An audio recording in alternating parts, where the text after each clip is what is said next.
May pera ka nga pero wala ka namang peace of mind, di ba?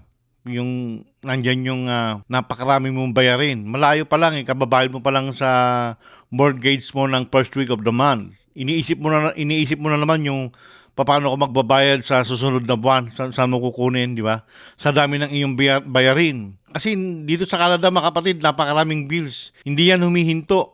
Hindi humihinto ang bills dito sa Canada eh. Pag huminto ka magtrabaho, yung bills mo tuloy-tuloy yan, hindi yan humihinto. So, ang mga Pilipino dito mga kapatid, nagsisikap yan na mag double job, triple job pa nga yung iba.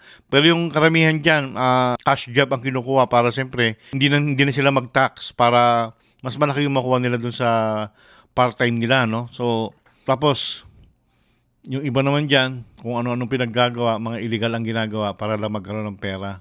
Yung iba, nangi-scam mga kapatid, yun po yung napakalungkot.